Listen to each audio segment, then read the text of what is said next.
Is Francis Kasirinya. He's the acting director, executive director, Private Sector Foundation, Uganda, joining us also. Thank you so much, Francis, for coming. And finally, our host, who is known probably to everyone who's been watching the sessions and also participating in the eBomba Summit, is the Commissioner General, Uganda Revenue Authority, Mr. John Musinguzi.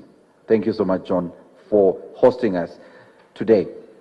Before we get started, I want to introduce Miss Nachigozi Olivia. She's our sinologist and will be on sign language. And for those of you who are joining us, that's the other person in the small corner somewhere on your screen. So we needed to also appreciate her and the inclusion URA has with our people of the deaf community. I also wanted to let you know that you can participate in this conversation using the platforms where we are broadcasting from. So you could use Zoom, where we'll be capturing some of your questions and comments on Zoom. We'll also be taking questions on YouTube for those of you who are watching and would like to share your question or comment via those platforms. All right. So I want to start off today's conversation with Connie, and because Connie represents the women in this country who are involved in business. For those of you who may not be aware, that a lot of our businesses, especially the small and medium enterprises, the majority of them and the bulk of these businesses are run and managed by women. But I wanted Connie to begin off by helping us understand the characteristics of the informal sector. Connie. Thank you, Maurice, and good morning to our viewers and those who are listening to us. My name is Kechembo Connie, and I'm the Chief Executive Officer for the Uganda Women Entrepreneurs. Briefly, before I go to talk about the characteristics, we are the largest umbrella organization that brings together women who are in business. So we strongly believe that we are contributing a lot to this country's economy, and that is part of our vision, to see that women are part of the contributors to this economy. And we are a membership organization. We allow all the women, those who would like to start business, those who are in business, to come to us, and we prepare them to do better business. Of course, with all the modalities and compliance, we talk about them. But the most important thing is that the association allows all the women in this country. We have currently about 2.8 million women who are benefiting from our programs. That means if you're out there and you're a woman, you haven't joined us, there's something you're missing. Either you're missing information or the skills that we provide. We are currently in 73 districts, and I want to confirm to the viewers and the listeners today that we are everywhere in the country to try and support that woman. Moderator, today I want to mention to the country that our largest membership are SMEs, small, medium entrepreneurs, and most of them are still informal. We are doing what it takes to ensure that they actually formalize their businesses. There are so many characteristics of the informal sector, but I'm going to pick on one for today's engagement, and particularly to say that one of the characteristics is if you are not regularized, if you are not registered, then you're informal. If you have a business you're doing out there and it's not recognized by government, that means you're informal. For us to be formal, it means that you are able to register, and the government is also able to count you and count your business, most importantly, because the business is an entity on its own. It can be sued and many other things. But the most important thing that for you to know that you have a business in this country, you must have a name and you must be registered.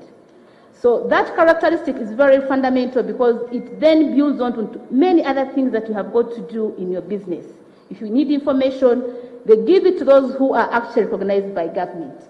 And it's something that people would want to ensure that your business is known. Don't keep your business in your house, in your bag, in your, as an idea, make it formal. So that's one of the things that you will, as an institution, is trying to reach out to all the women, that can we be known? And I think women have been responding very positively to ensure that their businesses are known. If we are going to be supported, if you're going to access resources, if you're going to access information, which we give, we need to know the type of business you're doing and the name of the business. So that's one of the characteristics I wanted to emphasize as we discuss in today's session, that you must be known, you must be regularized, you must be If some of you don't know your SB, you must be known by the entity that the government has put aside, that your name is there.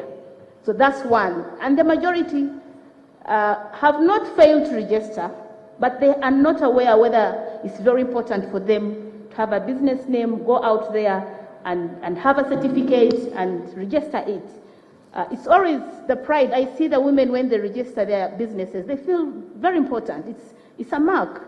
And I would want to see as many women and other business people come forward and formalize their businesses so that you're recognized. And by the way, that means also the country, the government, can actually plan for us as business women. Because many times there's no way the country, the government can plan for people they don't know. So that's one of the entry points, to have a better a plan, or the government to assign a budget to support the business community. You must work out.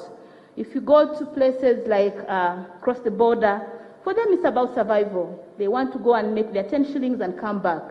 But you're saying as if, even if you're crossing, you cross when you're recognized, because the government wants to protect you. It's not just you as a business, but also protection comes if you are actually recognized. So that is one of the key fundamental issues, that to run a very good business in this country, we need to know you. And you will is urging all the women that let's do that and do it so well. And again, Maurice, I must tell you that we have those who have registered, but they actually, if you're not compliant and, for instance, not being open to the government that this is what I'm every day I make 100,000, that means you're also still working in an informal way. You're registered, but you're not able to be open and talk about your performance in terms of business. You're still counted as informal. That's another level of informality. And collectively, we can be able to help each other. How do you provide enough information to this government about your business?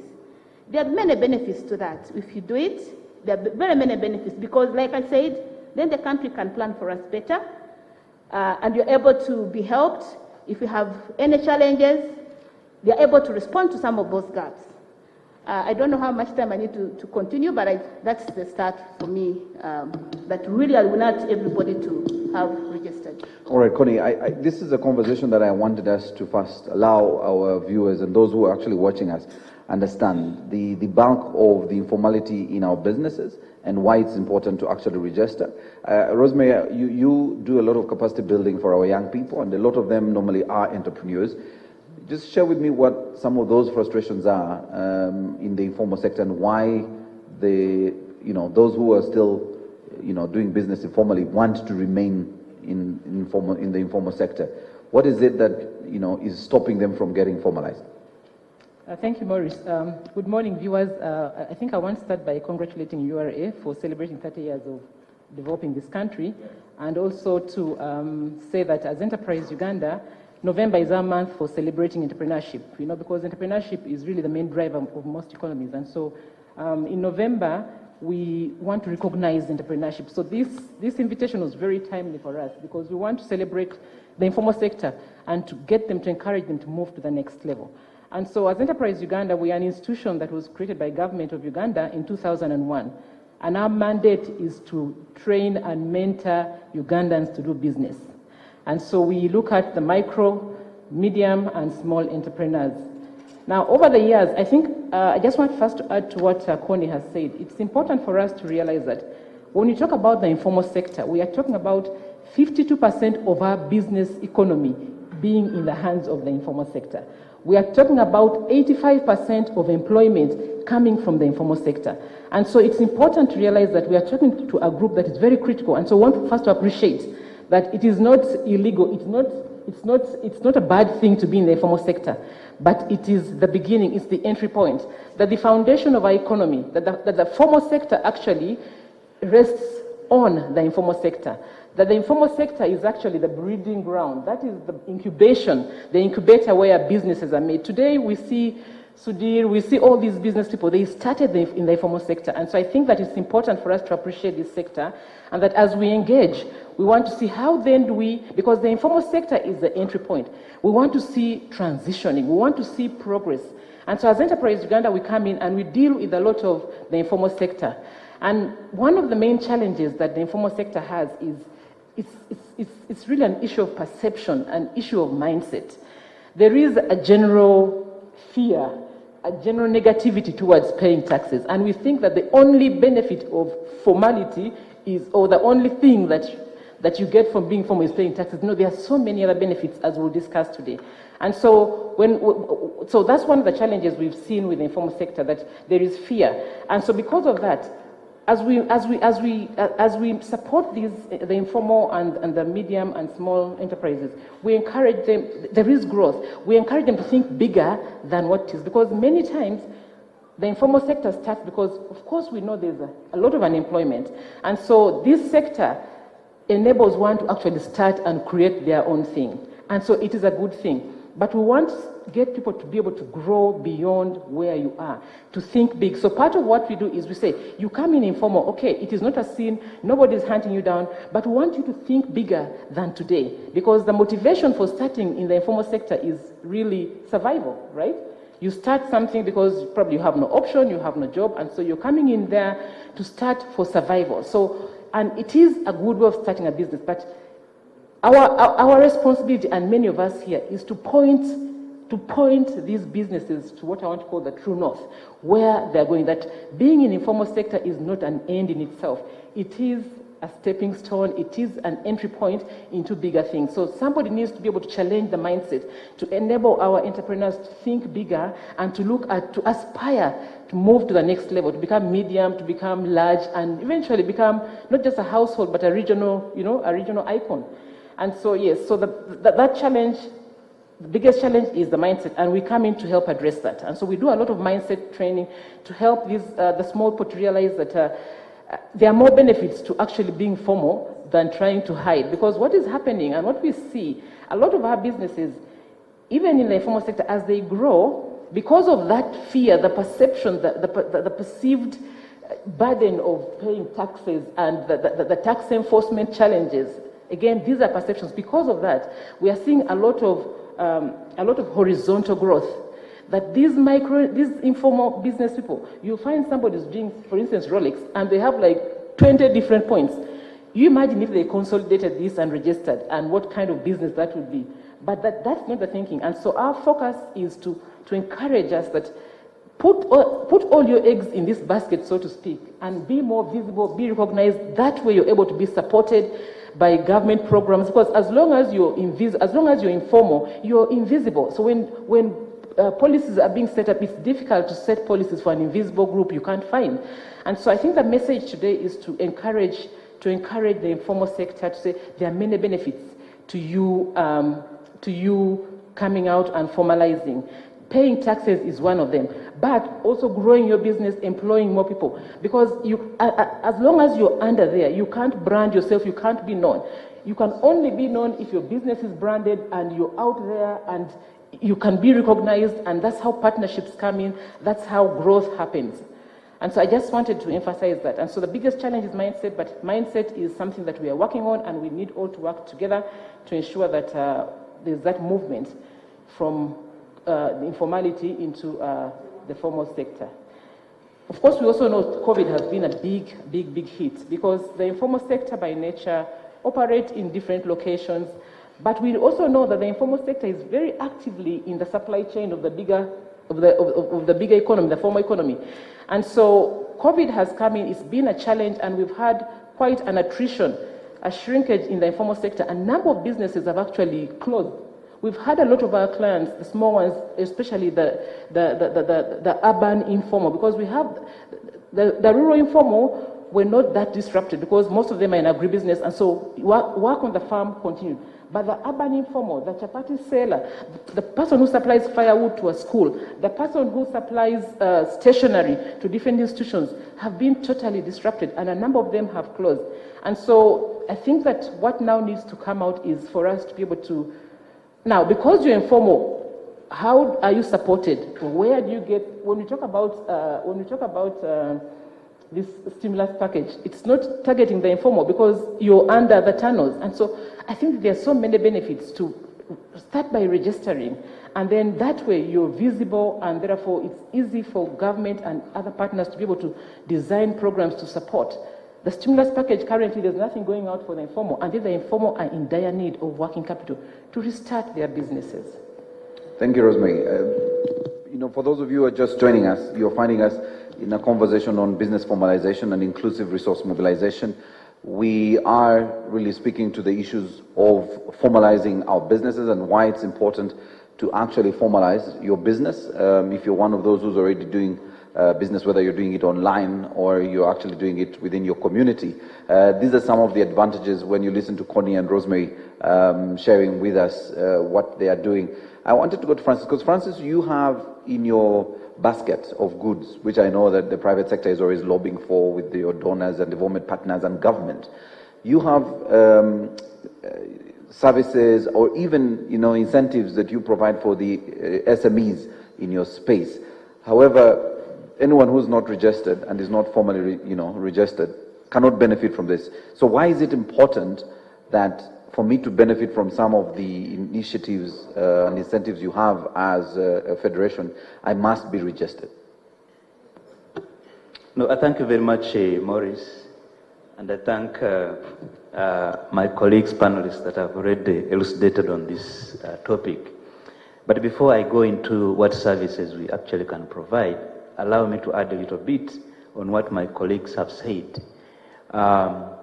In addition to the informal sector not being known, in addition to doing mindset change, but people who want to do business with you actually don't trust you if you are not registered.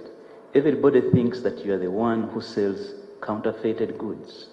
Everyone thinks you are the one who is not going to pay any loan. You're not going to meet commitments if they sign you or if they work with you. So in the end, you're actually in a double tragedy. You can't expand your market, but you also cannot get partnerships. And even if there are some supports that can come, just like Madam has said, you are not able to get them. So in the end, if you're operating informally, you'll be the person who will be saying every year, you'll be finding paying taxes a problem. But you are really creating the problem for yourselves. Otherwise, if you are operating formally, then paying tax is not a problem, because you can only pay taxes if you have made money. But if you have not made money, nobody's going to come to you to ask you to pay taxes. Or if they come, you produce your records and say, this is how I performed. And they will just say, bye-bye, you didn't make money. But you don't have anything to show. That's when they can actually come and ask you for taxes. So trust, you're not registered, you will not have anybody to trust you, and you'll keep on paying bills that shouldn't be paying. Now, for us as Private Sector Foundation, we do a lot of things that help support businesses in Uganda, including those that are not registered. One of the biggest things we do is to bring all businesses together so that they can think together, they can share their issues together, we can put down the issues, and then are able to come to the policymakers and say, there is an issue here. Now, the challenge that I also see that if you are informal, you really have that attitude of operating underground, you'll still not show up. So nobody is going to pick up your particular issues, and you keep on having recurring problems year on year, year on year. I've seen businesses in my life, 30 years, they have never transformed at all. Why? Because they have remained and they want to work informally. So we do a lot of work on the policy work for those that come up to us to engage, and then we help. The next element is in terms of education. Well, if you're not making money, as I said, there is a problem. How do we address the problem? In association with our colleagues at Enterprise Uganda, at UWIL, we have packages of capacity building, training that we can give you to help your business overcome the challenges. Who knows? You might be pricing your goods in the wrong way. You might be sourcing your goods from very expensive sources. You might be using the wrong capital. But who helps you understand all of this? Who helps you understand that you can, for some things, you can actually use technology, that you don't have to travel all the time to go and buy goods?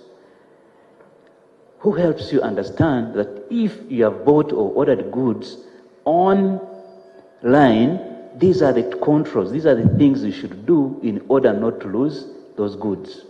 PIVOC, ensuring that when you send the money, these people can actually, all those kinds of risk management procedures, we actually do through our trainings and through the education that we have.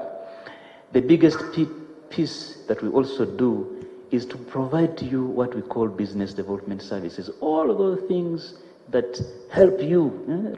I think let me use the term here at URA, and I love it very much. Bomba. Help your business, pump into it, life, pump into it, things that can make it better. We also do something like that, bomba. There is your internal systems, pricing mechanisms, managing quality, negotiating with your partners, finding who the financials and the nice financing packages could be. So these are also things we do. But all those goodies, ladies and gentlemen, some of them are grants, money that you get, you're not going to pay back. But for you to benefit from those, if you show up once and you're an informal sector person, for some of them, we can start with you. But we also demand that maybe your LC knows you, there's somebody who can guarantee you in your environment. Sometimes people don't come back because perhaps nobody can guarantee them, nobody can vouch for them.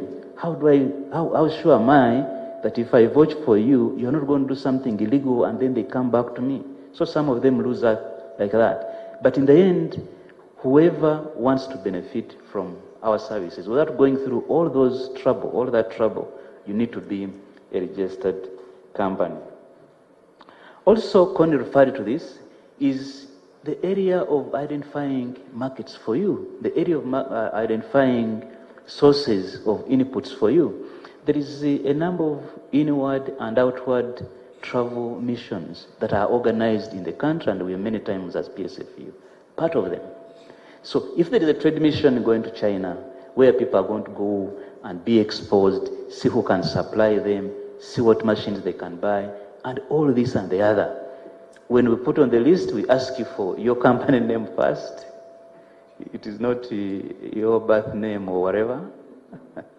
Then later, we'll now get, because we want to know the contact in that company, we now ask for a name.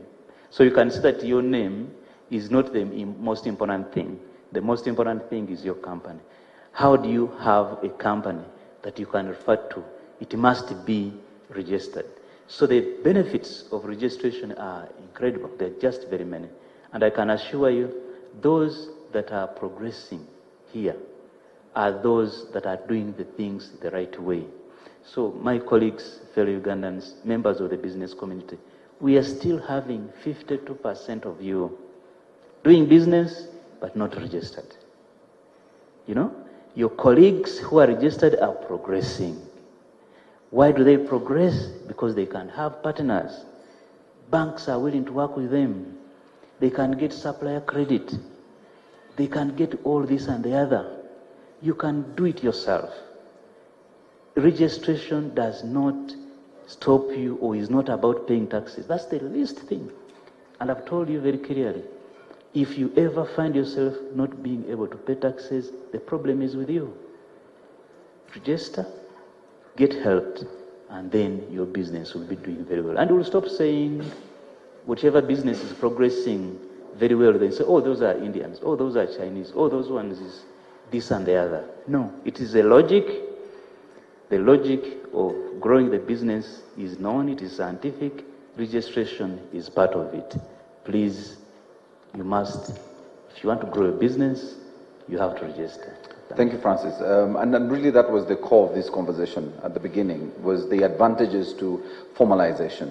And listening to Connie, Rosemary, and Francis, it's very clear that there's so many advantages to formalizing your own business, besides the tax component, which everyone, and when I asked initially, before we even came, the initial fear for anyone wanting to register is because they will be captured under the tax base. But that is really, like Francis said, the list of your problems. In fact, that becomes an advantage because then you understand how government works, and you then also participate in the national development of your own country. But I want to come to you, our host, John, the Commissioner General, how yourself as URA are positioning yourself to tap into this informal sector. I'm sure you're not sitting back and allowing this 52% to just disappear, but you must be strategizing how to tap into this sector, but also encourage them to, at the end of the day, formalize. Thank you so much, Maurice. Thank you, my colleague panelists, Rosemary, Francis, and Connie, for those very excellent opening remarks. Now, let me start, Maurice, by confirming what each of these panelists have said, that there's a very big misinformation which we need to dispel out of this room today, that formalization equals paying tax. There is nothing that is far from the truth than that. Formalization has been extensively explained by my colleagues. It is getting your business registered. It is keeping your records right. And that way, by implication, you will pay the right taxes, if at all. The principle of taxation is that you pay a fraction, a percentage, on the profit you have made or the income you have earned. So broadly, there are two categories of tax. There is direct tax, which means you are ceding a percentage of your personal income. For those who earn salaries, one example of direct tax is pay as you earn. Can government tax you when you have not earned an income? Absolutely no. Can government tax you when you are earning less than the threshold? Because also government appreciates that not everybody who earns must be taxed.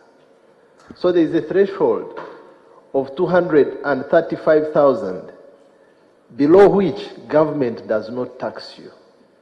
And once you're above that threshold, government taxes, they just take a small percentage, which is 10%. But as you go higher in earning, government takes a higher percentage. So the highest category of pay as you earn pays 40%, and I belong to that, so I know the pinch that you feel when you get a letter saying we have appointed you as Commissioner General and you'll earn this much. But in reality, you'll go home with quite a smaller fraction. But that is fair. So you are paying tax according to what you're earning. Now that is direct tax and it's income tax, personal income tax. But how about business income tax? Business income tax, government allows you to do all your proper records. So you have your record of what you have put in your business, you have your record of what you have incurred as expenses, you have record of, and what remains as gross profit, government at the end of the year takes a fraction of 30%. Now, should that hurt you? Because they are not taking away part of your capital. They are not taking away part of your investment. They are taking from you what has remained. Now, those are the examples of the direct taxes. But there are the indirect taxes, which are even much easier. An example of VAT. I meet some people saying, you know, I want to be exempted from VAT. Then I ask them, what is your worry about VAT? VAT is a consumer tax. Meaning, you, the business owner, the business entity, you will not pay a penny of your money to VAT. No.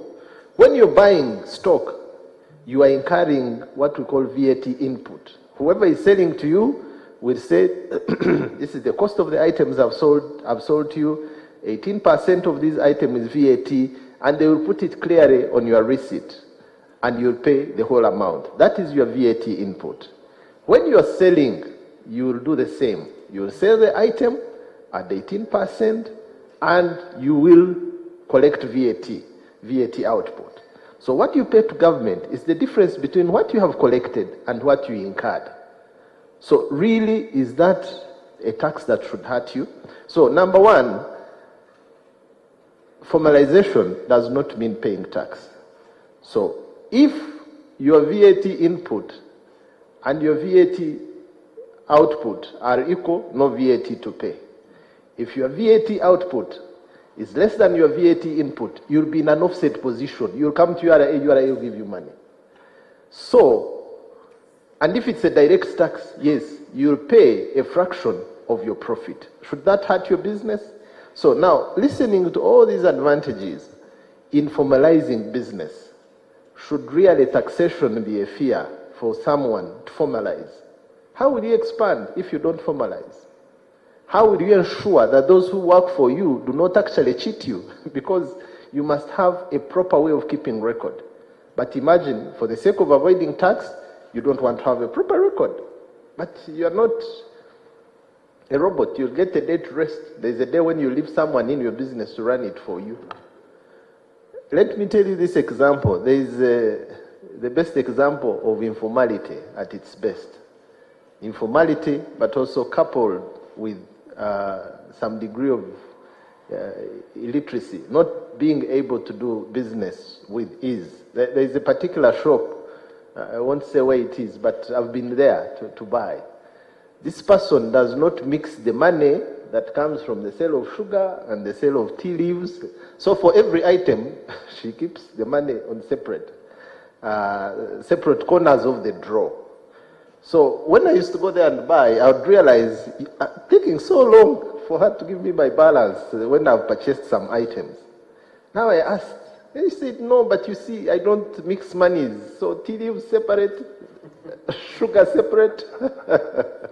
So that way, someone is really being not only informal, but also very rigid. Now imagine if there was no basic principle of mixing all the money in a drawer, but keep a record, because it's saying I've sold 1 kilo of sugar and I've sold 1 packet of tea leaves, and then you throw the money in the same drawer and you refund people easily. And so in a way, when we choose to be informal, we tie our hands. It's like this friend of mine who wants to keep change and cash for every item separately, not to mix up their monies. When you agree to be formal, it means you have a system of keeping track of all your sales and all your expenses, and money can be mixed. But then at the end of the day, because there is a proper record, you'll know this came from this item, this came from this item, this is my profit, this is government tax, this is my investment, and so on and so forth. So colleagues, friends, informality ties our hands. We will not grow. It is not by accident that the major businesses in our country belong to multinationals. Wherever they started, they became formal. They expanded. They sold shares. They listed on the stock exchanges. Now they go for all the opportunities, including the opportunities in our country. Why can't our people take advantage of all the coming up opportunities in the country? Like now we are going into oil and gas. There is a requirement for you to be formal. You must be registered. You must be on the national local content database. Shall we allow all the businesses, even in our own country, to go to other nationals because we have feared to be formal? Not at all. That will be very bad on part of the citizens. So I appreciate my colleagues. Thank you for supporting the notion to be formal. Once we are formal, our businesses will grow. Once we are formal, our businesses will never be hurt by tax, because then tax is assessed accurately based on proper records. Once we are formal, we will get loans, we will get the education, we will expand, we will start in Kampala, we'll end up in Nairobi, we'll end up in Europe. because we have formalized our businesses and the world can trust us and the world can deal with us. So, on our side as Uganda Revenue Authority, what are we doing to support formalization of businesses? Bottom line, we must educate. As I speak this, I know that our citizens have feared taxes because they have not known what taxes are about. So tax education is a minimum that we must do to reduce the informality. Partnerships with colleagues like this is a very interesting forum. You have someone who represents 2.8 million women entrepreneurs in this country. You have someone representing the private sector foundation with all its members. You have all the key people that you need to share with this information and share it with the public and dismiss the misinformation and therefore cause people to do the right thing. So as URA, we will be part of this journey of partnership, of teaching and engaging our citizens and all potential taxpayers to formalize their businesses, with a strict pledge that we will never tax you when you have not earned. You can formalize, run your business, and you'll not pay a penny of tax if you have no income to contribute the taxes from. That is why we allow something called nil return. I have handled business, I have earned no income, my return is nil. And we will consider you a compliant taxpayer for filing your return indicating that you have nil taxes to pay. I'm not saying when you have earned income, tell us lies that you have earned nil. Because now we have capacity to know that you actually earned. The part of integration gives us capacity to know that company X has done business with company Y. So don't file a nil return when actually you have earned. We are simplifying all our processes so that people can formalize with ease. Register get a tax identification number with ease. Do it online, do it from your home, do it from your business. You'll not be asked too many questions. We have now integrated with systems like the National Identification Register. So instead of saying, who is Msinguzi, where do you come from, how old are you, we will read that from the National Register, and the moment you say, I'm Msinguzi, National Identification Number this, we will upload that data into our system. Then you have fewer fields to fill for you to get a tax identification numbers, and so on and so forth. Maybe along the way, I'll visit in detail what we are doing. But in principle, we are together in this. Let's encourage businesses to formalize, and let's support them to grow. They will only contribute tax when they have grown and they are making profits, and the tax that they will contribute will not hurt them, but will help them to grow. Thank you very much. All right. Thank you very much, John, for really now concluding this conversation on why you must actually register your business and now become part of the system where we are able to understand what you're doing and how you can be supported, and through the other initiatives that was spoken to, you can benefit from government services and the different incentives to the business community. I want to come to Rosemary and then also Francis, specifically because I want to see how government can tap into the informal sector to actually be able to generate more domestic revenue. Let's begin there, because this 52%, as John has said, is quite, and you said it yourself, is quite the bulk of the business that we see in our communities with the small and medium enterprises. Where is it government should be, what is it government should be doing to be able to bring these people on board to generate the necessary revenue we need to drive our national development? Rosemary, I'll start with you, then I'll come to Francis. Thank you. I think the CG has really... Microphone, just... thank you. I think the Commissioner General has really touched on the issue, the knowledge gap. And so it is very common, and we interface with business people every day, and those are the sentiments you find. They think, we are not making money, so why are we being taxed?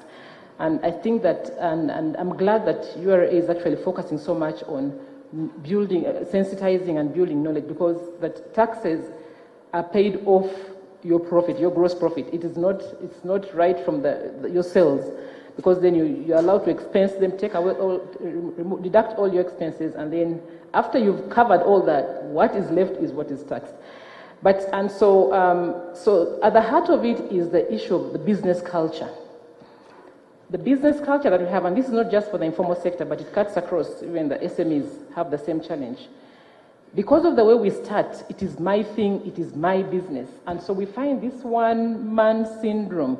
And so the failure to separate oneself, because when you start, the money is my money. I either put under my pillow or I put it in my bank account. And so you start this business, you move into formalization, but the mindset remains. And we find that the failure to separate one from the business, to know that you're different entities, that the other is a legal entity and that should have its business, its documentation separate from you, is a big challenge, because you find that at the end of the day, the money of the business and my money are together, and so you're using this money, and so when it comes now to paying taxes, you may have made a profit, but actually the cash is not there. Your cash flows are not right. You've spent this money on something else, and so you find that typically many businesses are running around towards the time when the end of the year when they need to pay taxes, and so they end up with going to money lenders to get quick money to pay taxes, which is wrong. And so at the end of the day, these entrepreneur things actually haven't made money, but they are not keeping records, they are not separating themselves. And so at the heart of this is we need to address the issue of the business culture. And so what we do as Enterprise Uganda, and many of us here, is to support both the informal and the formal sector to formalize, to put in business systems, to separate yourself from your business, to keep records, but also to be able to plan and anticipate your cash for a season. There's very limited planning in our businesses. And so you wake up today and, whoop, I have this contract. Whoop, where do I get money from? And so, of course, your bank will not give you money in 1 minute, but there's a money lender sitting there. And so it's not surprising that the money lending business is a very, very thriving business, because they'll lend you in 2 minutes, you have the money, but at what cost? And so you find that you're borrowing at 30%, but your profit margin is much lower. And so at the end of the day, we find that our businesses are not able to grow because of the bad decisions that we are making as the owners of business. And so I think that one of the things that needs to be addressed is that we are doing it, and we have to consistently support our business people. And I like the idea of the partnership, that we should all be speaking the same voice, that as a tax collector, that's not all that URA does. You also have the obligation of educating. And so to educate our business, because once they understand, once they are able to actually separate, keep records, and are able to see money on the account, it becomes easier to pay. But I also know from my own experience, I'm also an entrepreneur in my own right. And so I'm in real estate, and I decided for me, I will formalize. So I registered. I know many friends who are in that same business and are the informal, because they still fear. And so I know that I registered and I began paying, and I realized actually you don't have to wait to pay at the end. You can keep paying as you go. And for me, that makes it very easy. And I think it's something that part of the education, part of the sensitization that the business community needs to know. You don't wait to pay that amount assessed at the end of the year. You can anticipate and begin to put something. If you put in over and above, it is taken forward probably to the next year, to the next financial year. And so I find that it is manageable. But I also just want to touch also on the issue of, there is the issue of perception, the fear of taxes. But also, talking to these entrepreneurs, a number of them have had real experiences where they've had bad experiences with the tax enforcers. And so I think that, and that's what sticks more. You know, it's the bad that sticks more than the good. And so you find that the informal sector is part of the supply chain, remember, of this SME. The SME has had problems, probably, the things we talked about, no record keeping, and so they can't touch the money. They've made profit on paper, but they actually have no money in cash at bank. There's no money in the bank.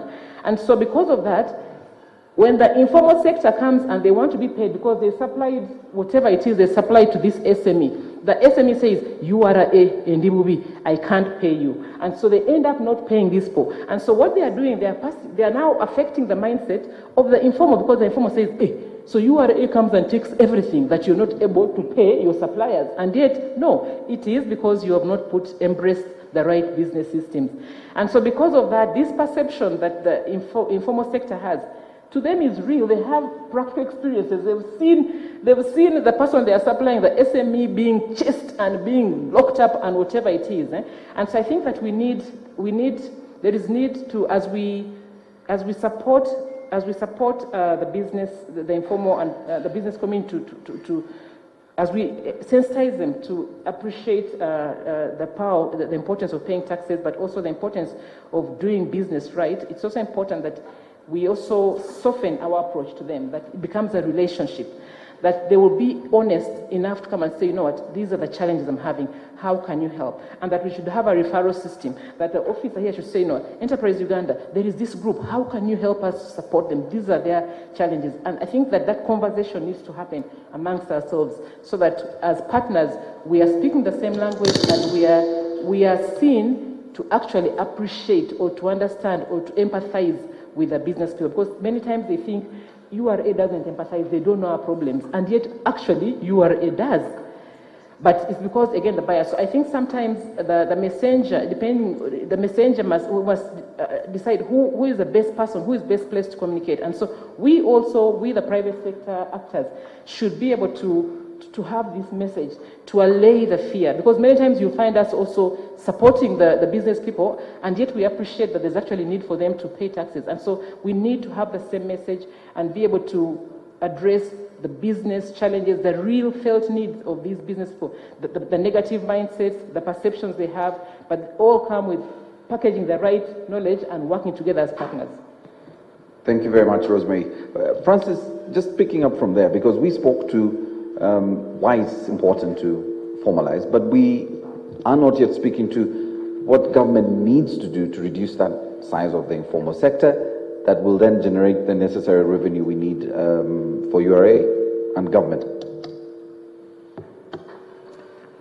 Yeah, thanks, Maurice, again. I think there is a lot to do on the government side to motivate many of our starting businesses and informal businesses to become formal. One thing that has been in discussion for some time now is to try to come from the government side with some form of open arms, welcome the informal sector businesses, give them some time and work with them as they improve themselves before we can start asking them to pay. What am I talking about here? I'm talking about providing some time within which a company can start paying taxes. For instance, you can say you can only start paying after probably 2-3 years of your registration. Now, during that time, you also come up and prepare and support and show this business, help it so that by the time it registers, it is to start paying taxes, it is able to do that. I think that particular bit we need to do, and I think if we do it, it will get us these companies in and avoid the situation that Enterprise Uganda is talking about. It's all bad stories about being registered. It is all about paying taxes. The other area, the next area that government can do is in terms of providing credibility to those that are registered. I'll give you a good example. Government rolled out DTS, this is the digital tax stamps. And I like it when they keep on saying that if the goods have that stamp, then you are sure it is a quality product. Then you are sure that is a product that will not get you into any problems.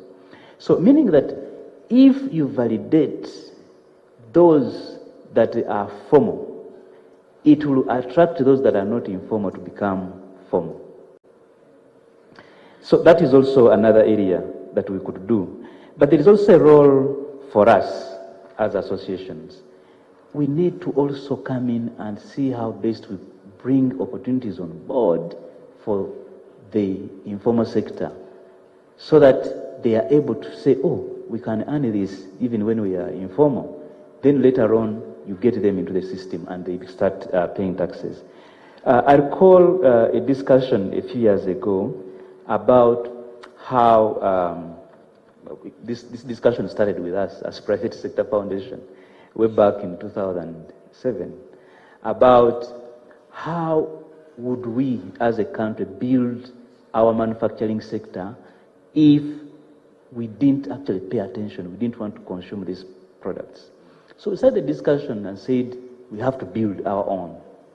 Let us consume our own products. And started our campaign, which many of you know, the Proud Ugandan campaign. Many of you who see our materials, our logos, they have that logo, Proud Uganda. Now, the reason why we created it, we wanted to create that sense of pride in our products. If we consume them, it means they'll become better and better and better. This is what has now evolved into Buy Uganda, Build Uganda, and also created a stepping stone for the local content. Now, see what is happening today in the market. Many products that have that logo, Proud Ugandan, sell much better than those who don't have that particular logo. And many companies, even supermarkets, want to stock Uganda-made goods. So this is an incentive. Now, if I'm able to come in and my goods can be appreciated because I'm local, okay? Even if I started informally, it means at some stage I want to get into the bigger businesses. I want to get into the bigger partnerships. Then now I can become formal. Now, what has happened now when Bubu came into being and then local content and all of those things, now to supply government, you actually need to have been registered somewhere. So you can see how the chain has started. So this gives you some way, it requires a bit of patience, but you get the people there by providing real opportunities for those that are not actually registered. Then for us, as associations, we also have a role in terms of ensuring that if I'm an industrial association, for instance, I'm the association of bottled water manufacturers, it is our duty to ensure that whoever produces bottled water is part of us, and we have created a code of business practices. And we can label our products and make sure that whoever is not part of us does not get the products on the markets. By doing that, you are getting out the informal guys, but creating the business for the informal, for the guys that are formal. Meaning that in the end, even those who would want to be under the radar will now come out because they want to participate in this business. So the self-regulation component on the association side is also very important. But how do we do it? Do associations have legal force to enforce self-regulation? No, we don't have. So meaning that we need partnerships as associations to now enforce. So and so is producing but is not our member. How do government agencies that are responsible help and ensure that they step in? So all these packages, when you look at them and implement them, you are going to get more formal, becoming formal, and then you'll be having more people contributing to the tax kitty. But very importantly, and this we know it as PSFU from our members, why the tax burden seems to be a little bit heavier on some groups is because few are contributing. And yet, we have to provide particular services. So meaning that the few who are contributing are actually taking the biggest, they're taking a big burden. So if more of us come in and pay taxes, it means even the burden will reduce on each one of us. So it is a win-win for us. All right. Thank you, Francis. Connie, I didn't want us to miss a key initiative you had taken as an association, and as we speak to some of the initiatives government must undertake to support the informal sector and support them in becoming formal, you raised one particular example on registration and how if we take services to our people, we are actually going to quickly encourage them to actually formalize. Even when we tell them some of the opportunities they are in, it will be difficult for my grandmother or mother, whoever is doing business, to be able to come all the way to the city, or now there are many cities. So if it's in Barara City, for example, to come to Barara City to register with URSB, if they must, and yet she's maybe all the way in Kashari. I'm just giving an example of something you shared with us, which I thought we shouldn't let our audience miss out on. Okay. Thank you, Maurice. First of all, I want to take you away from this conversation to bring you to the issue of looking at gender lens. We need to right now think about the gender responsiveness if we're going to work together and package our work very well and see that more women are coming on board, particularly the women, to register their businesses. What am I talking about? We need to see that there is that collectiveness and our major key stakeholders, URA, speak our language as women. You know very well, first of all, we have roles, gender roles that sometimes compromise us to think about even things like formalization. Children are running everywhere and all those things that are happening. And one thing that we must do and focus on is to find out where is this woman. And by the way, we are good players in terms of contributing towards the economy. We do very good businesses. And even when we borrow the money, we take care of this money very well and make it grow and pay back. We know very many cases where men are not doing very well in that area. So as Maurice said, this is the time to take services closer to the women. I see people who are in communication. You find someone is knocking on your door, can I give you this line, MTN, Airtel? I mean, they're coming on the door.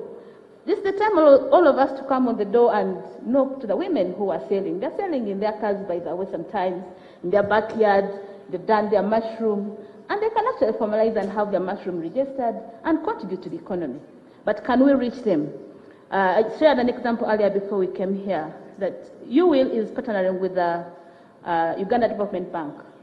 And our role is to mobilize the women to access financing, because one of our mandates, as you will, is to provide linkages to markets and financing. If there's no man of they cannot do very good businesses. So as we are going out there to identify these women, we find that they're actually not registered at all. But within a week, right now, we can see about 100 women registering. If you called URSB now, they will justify that there are more women who are now registering because they want to get the stimulus package to get out of the COVID challenges. And we have seen it work. We actually go out there as a team. We don't go with URA, but we tell them that right now to get this money, first get the name, first register, formalize yourself, and it has worked very perfectly. The women are responding. In 2 minutes, their names are there. We have gone ahead to ask URSB, give us a team to go with them to the community. And it's working. And I think those are some of the things we need to borrow as we have this conversation. How do we reach out? Even when we've talked about the tax education, which is pretty good, but we need to reach out to the user. Where are they? And we educate them. If we stay in the boardrooms, in this kind of setting that you want to educate us, probably not reach us easily. If you look at the mode of communication, how does information get to people? Very few women are actually watching TV. They're running around cooking for kids and all that. They're in hospitals. They're the ones who are doing the care and many other things. And the news, people who are watching us today, it's the men who are actually viewing. Where is that woman? So, Maurice, if we're going to have a very serious impact of ensuring that everyone formalizes their business, we need the mode of communication understood by us, the women. And that's it. If we can communicate in the best way, in the gardens, they are the best farmers, by the way. When everyone was suffering about food security, the women were busy continuing to dig, continuing to produce. They were feeding their families, and were part of the food security team, and we're proud of that we kept the economy. During COVID time, we can still do the same to formalize our businesses if you reach us in the best way. And what can we do collectively as the key people here? I think we need to share responsibility at this time. Maurice, if we know UWIL has a network of 2.8 million, what can URA do for us to ensure we are there and this information is provided collectively? The beauty is that we are working currently with all the trade agencies, URSB, export from, we're actually even preparing our women to export. Of course, you can't export before you then register. So all those are processes that we are trying to help a woman go through to ensure that you access financing, you access markets, you access information. We are even setting up an information platform because we have realized as COVID has set us into a new system, the environment of IT, technology, and this is the time to remove the fear. Many of the women actually have fear with ICT. The men are very quick, But again, we don't want to leave them behind. That's why I said this is the time to have the gender inclusive policies that focus on that woman. The team that private sector heads, they're ahead of us. They are, IT compliant, but the women need patience. But they respond once they understand. So it's the messaging that we need to change, it's the packaging, it's that outreach. We also depend a lot on referral. When one woman gets information clear, they refer the other. And I think that has been the trend that in the last 3 months, we are seeing many women registering their businesses because of referral system. They will tell them there's this money, and I get over 100 calls almost every day. What do I need to do? And for us, we think UDB selecting us was the best way to support the government to mobilize the women and to understand the stimulus package. You have seen other programs that the government has brought on, like Uganda, whatever, where women are not reached because they did not partner with the right people. And I'm happy to say that unless we have strong partnerships, we really cannot achieve formalization its best. I think that's what I can say. The gender responsiveness must be really emphasized. Thank you very much, Connie, and I want to really thank all of you for this conversation. I'm hearing what we probably had wanted to hear from the beginning, the conversation on partnerships, the conversation on messaging that Connie is very clear about, the conversation on mindset change, and we want to take a very, very short break, and when we come back, we'll be focusing on inclusive resource mobilization, which is the key driver for national development, because we want to look inward for our own domestic independence as we plan for all these fantastic, grandiose infrastructure projects. We need to finance them ourselves and begin to deal away with one of the hugest concerns everyone has on our debt burden. And that can only be answered by the issues we're discussing. How do we formalize our businesses? And when we formalize our businesses, how do we participate in the process of generating domestic revenue for our own appetite as a country to drive our national development agenda? We'll be looking at harnessing technology. We'll also be looking at the issues of improving service delivery as a country through this resource mobilization we'll be speaking to. So don't go anywhere. We'll be right back after this break.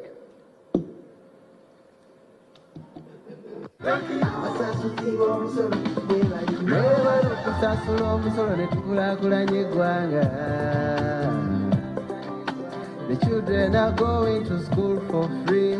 Roads have been constructed. If you're willing, maybe to say, obutale webuli. Abachala tebachazalira mu mbeera mbi ng'eyedda. We have electricity. Businesses are being supported. Uganda Airlines ekomyewo. I'm proud to be Uganda. Enoni Baba TV obusoga bulayire.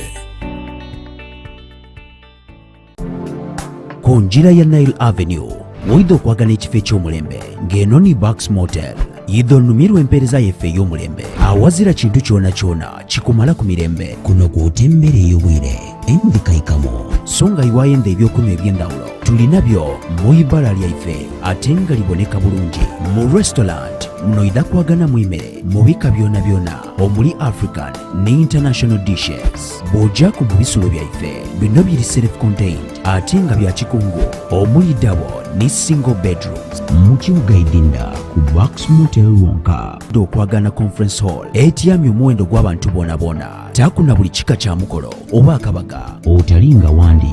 Bucks Motel eyaganibwa ku Nile Avenue mu kibuga Idinda yidda wano wonka osanukire walala n'omutima gwo iwaayo enda okubuukinga kuba ku nooti 7 nooti 4 ndala 59 nooti 87 kino n'ekifo kyonka.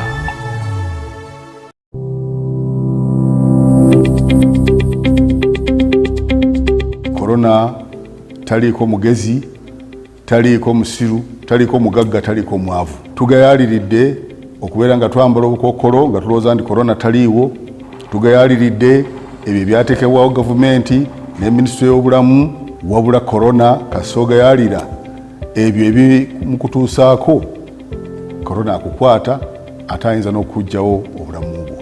Weewala okukwatibwa akawuka ka COVID-19 ng'okola bino wammanga, naaba mu ngalo ne sabbuuni, yambala masiki yo, teekawo akabanga wakati wo n'abakuliraanye. Weewale omujjuzo, sigala ewaka. Weewale okukwata mu ngalo wamu n'okwegwa mu bifuba. Genda bakugeme. Tukwaniriza ku Pearl and Lisa Secondary School Kulambiro Mtinda. Tulina abasomesa abatendeke, Science Laboratory, Computer Laboratory. Abaana tubalisha bulungi. Ebibiina abaana bwe basomera birungi nno okukwata ebisulo ebiri ku mutindo gw'ensi yonna. Embeera esobozesa omwana okusoma obulungi. Ebyemizaano okwewandiisa kuli kujja maiso. Admission form osobola okudifuna ku Phone Point Shop okulingiriza Mayfair. Okumala ebisingawo kuba ku 706 85 65 99 oba 784 789 25 95. Pearl and Lisa Secondary School. Nga tugoberera ensoma ey'amasomero aga secondary ago wansi omuko gwe 12 the Directorate of Industrial Training yaweebwa olukusa olw'okutaawa omutendera ku masomo 8 aga pre-vocational era ng'omusomi ayikirizibwa okulondako omulimu mulala gwe yeesiimiire wansi w'enkola ya agriculture, art and design, performing art, physical education, technology and design, nutrition ni technology, ICT ni entrepreneurship era ng'omusomi ayida kwetegerezebwa akakasibwe ne Directorate of Industrial Training DIT. Okusomesa okw'engeri eno n'okwetegerezebwa kigendereirwamu nti abasomi bagondera ebiragiro n'ebyetaago mu nsi eby'okukola oba enkozesa ku mirimu egyogeirwako. Emitendera gino giriwo era ng'osobola okugifuna singa oba ng'okyalira omutimbagano ogwa DIT ku www.dit.ug.org. DIT yakakasibwa ISO era nga namba yaayo eya ISO eri 9 ndala akasale 2 ndala 5. Certificate namba yaayo eya ISO eri UG 258 A. Okumanya ebisingawo ku noti na ndala 4 25 ndala 2 56 oba ku noti 75 ndala 65 6 ndala 65. DIT promote employable skills. Ntuto ogusooka kati ntwala gwakubi. Yesem. Bw'olaba nsituddeko ng'obikka empewo teenoona langi. Bikka empewo enoona langi, bikka empewo gy'eva, empewo eyonoona langi bannange birangi nabyo. Gwe waguze byaki? Ebiriyo katale. Langi ntuufu gy'eri. Muve ku birangi. Tukozesa Hidaka mujje mbalage. Kankwanjulire Hidaka Paint etagenda kujuza wadde okweraliikiriza. Bakoledde langi mbika eby'enjawulo omuli weatherguard, silk vinyl, undercoat, texture paste, multi-motion ne primer. Balina langi esiigibwa wabweru w'ekizimbe ne munda. Hidaka Paint with love. Getting GoTV was the best decision James has ever made. Finding a good place to watch football was never easy, but it was costly. Until James discovered something big. Now he can finally enjoy the benefits of homegrown advantage with a decoder and 1 month of GoTV Valley. For just 25,000 shillings, enjoy the world's biggest leagues and cap competitions. GoTV Uganda, love it. 5 times the winning, yeah. 5 times the happiness, yeah. 5 times the luckiness, yeah. 5 for 5, oh yeah. It's 5 for 5. Simply download the Center mobile app. Click Center on the go to open your account online. Transact 5 times or more using Center Mobile, Center Visa, and Center Agent to stand a chance to win. Centenary Bank. Inuni Baba TV.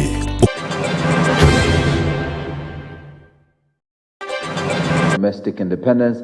We are talking to the experts in the industry, Connie Kachihembo, the Chief Executive Officer, Uganda Women Entrepreneurs Association Limited, Rosemary Mutiabule, the Director of Business Advisory and Consultancy Services at Enterprise Uganda, and Francis Kisirinya, who is the Acting Executive Director, Private Sector Foundation Uganda, and also our host, the Commissioner General, Uganda Revenue Authority, John Musinguzi. Thank you so much for joining us.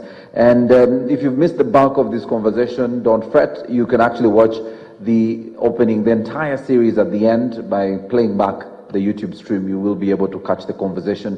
And for those of you online on Zoom, we want to welcome you and you can participate in this conversation.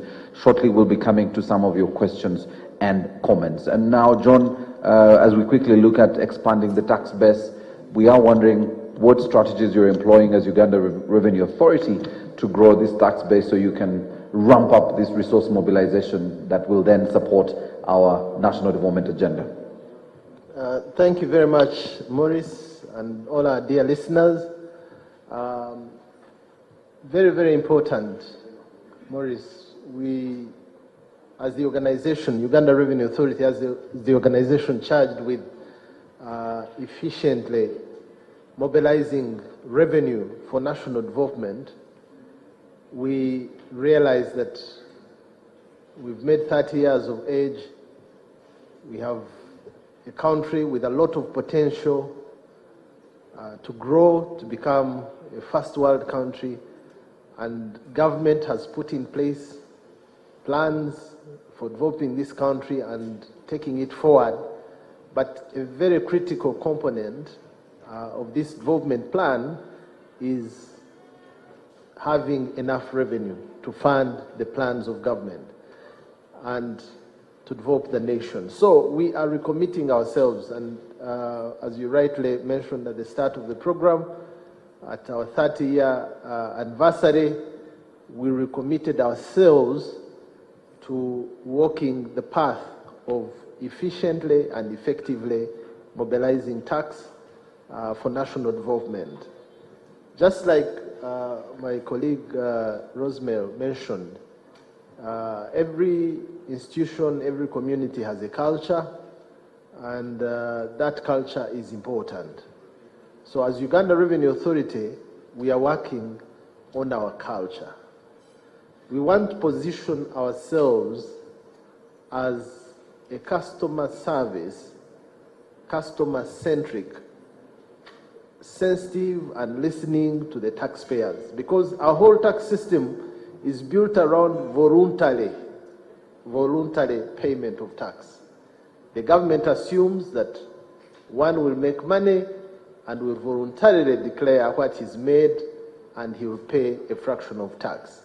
Now, you cannot get a dissatisfied customer to happily declare what they have earned. So, number one, we are dealing with the culture of the organization, Uganda Revenue Authority, as a customer-centric organization that listens to our taxpayers, understands their issues, and supports them so that they can voluntarily and happily contribute the tax that they have to for national development. And this is the thinking behind these sessions of e-Bomba.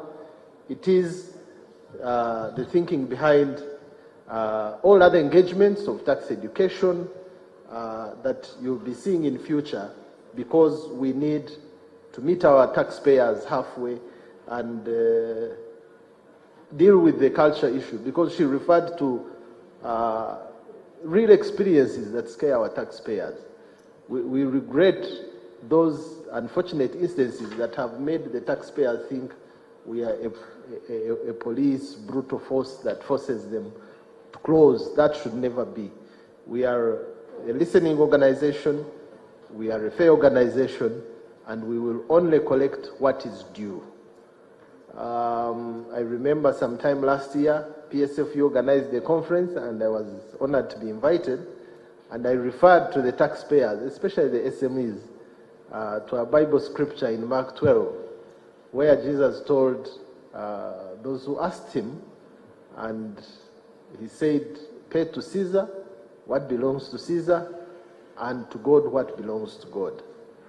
As a tax organization, we will only collect what belongs to government, what belongs to tax, not what belongs to your business or your entity. So we are doing something about URA as an organization to build a new culture of efficiency, of transparency, of integrity, of approaching our taxpayers with a human and professional approach, so that they feel they can trust us and relate with us, not the other way around.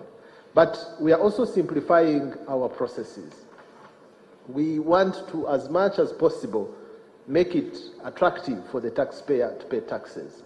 So we have automated our filing processes. You can comfortably file your returns from your office space. That is why we're able to collect some revenue even amidst the total lockdowns. People could do their thing, either payment or filing from their premises online. And we are building on that with lessons learned from COVID to make this one even more efficient for everyone to pay, to file, and to do on. But also what Connie referred to, we are finding our taxpayers where they are. The issue of finding the ladies in the gardens, we have realized it should not be a punishment. If I want to pay tax and I live in a remote place where URA does not have a service, must I incur a cost of transport to move to the city of Mbarara or Gulu to pay my taxes? No. We have introduced what we call a mobile tax office. We already have one, but we have planned to acquire 3 more so that every region will have a mobile tax office. This is the bus installed with all the facilities of a tax office. So in there or on board that bus, there's a tax educator, there's someone who will register those who are ready to be registered, there's a cashier who will collect taxes for those who are ready to pay. So you'll get the services that you get when you come to the tower by approaching our bus. We've called it Tujenge Uganda. That Tujenge is a Swahili word meaning build. So we are rallying all Ugandans to join hands with us, and we build a beautiful nation. And we build a country that we will all be proud to belong.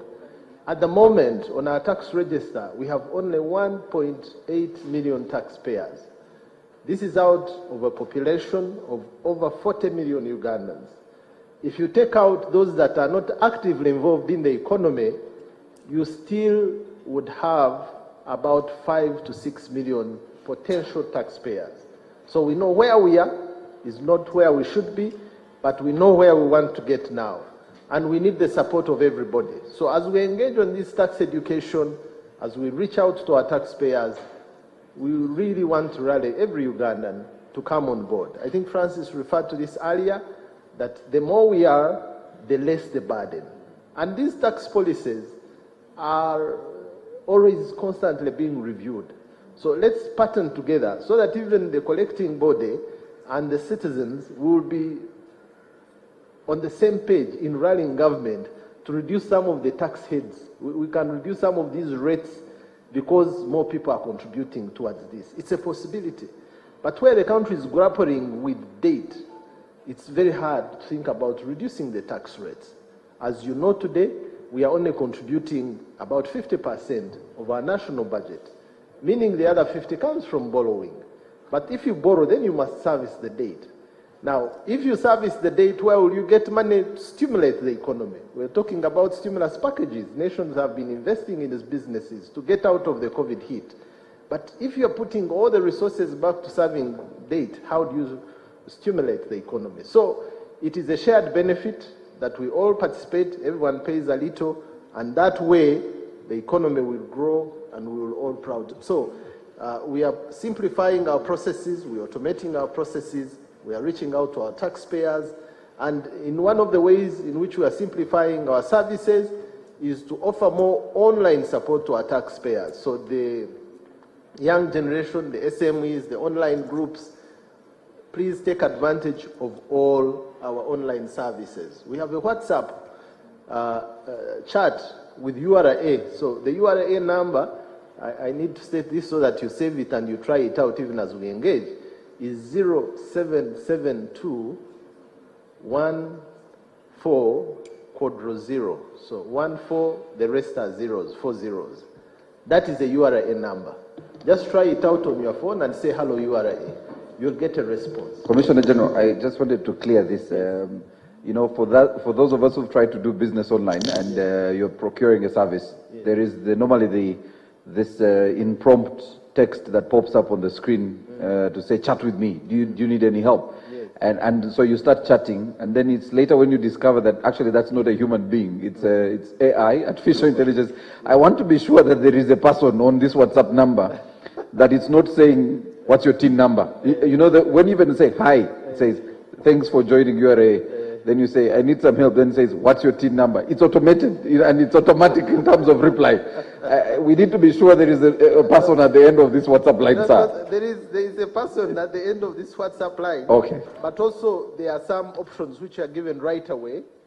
So there's an option of an agent. So we will say, hello, Maurice, thanks for contacting URA services. And then we give you an option of about 10 different things that you may want to do. You want to search your PIN. Many times I'm somewhere filling the form, then they ask me TIN. Then I start scratching my head. Where is my TIN? Did I save it in my WhatsApp? Now I don't have to have saved it. I'll just reach out to URA, so they can send me my TIN number. Do you want to reset the TIN password? These passwords expire. We forget them. You don't have to walk to URA. Do you want to unlock my TIN? Maybe for one reason you've tried several times, the TIN is locked. You want to track payment status. I've paid, I want to know where my payment is. Track the application. You have applied for withholding tax exemption or the tax certificate that we use when we are bidding.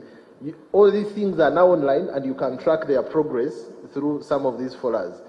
Pay calculator, you've gotten a job, they've told you you are going to earn so much and you're excited, but you also want to know how much is actually going to the taxman and how much will you take home. So all these you can do. You want to import a car, you want to know how much taxes this car will pay, you can go on our portal. So we are putting most of our services that would otherwise bring you to our offices, and you waste your time and money traveling here.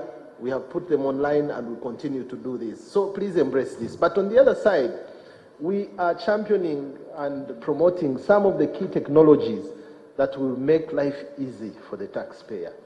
One of the key technologies we are championing, and Francis referred to it, is the digital tracking solution. Others call it digital stamps. Now, this is the same solution. So for every product that you're consuming, like your bottle of water, there's a digital stamp there. Now that digital stamp, if you read on top of the bottle, you'll see some small figures in black. That is the confirmation, one, that that bottle of Renzori has paid its tax. Number two, it is the right quality. Anybody who wants to forge a Renzori bottle will not forge that digital stamp. The same applies to all the other excisable goods. So for beer, for sodas, for cement, for sugar, there is a digital stamp. This is very critical for you as a consumer to know that you are dealing with a product that has paid tax and is of the right quality. But it is also critical for government that every product which has that stamp has paid tax. And this is an indirect tax. It is not to the factory, because the factory just adds that cost. It is not, it is the final tax, it's the consumer tax. You who is drinking have already paid that indirect tax. So support us in making sure that you take those items that have a digital stamp. And we now have 13 items which are paying excise duty and are being marked by that stamp. So check out and make sure you are taking the right products. Wines, spirits, cigarettes, beers, sodas, water, sugar, cement. Soon we'll bring on board cooking oil and some other non-alcoholic drinks and some kombuchas. So all those are part of the digital stamp solution. Now the second one is what is referred to as IFRIS. IFRIS is Electronic Physical Receipting and Invoicing System. Now this is again monitoring VAT, the tax I referred to earlier as a consumer tax. It is not to overtax the supermarkets.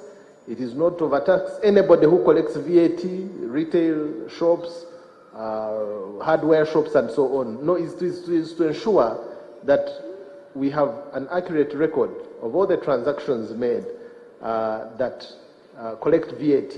So this again should be supported. Of recent, if you have not, we've had some teams to check out that supermarkets are issuing these e-receipts. And I want to appreciate all the supermarkets that have adopted this. Because we introduced this at the beginning of the year, and we've been engaging and helping them to get ready.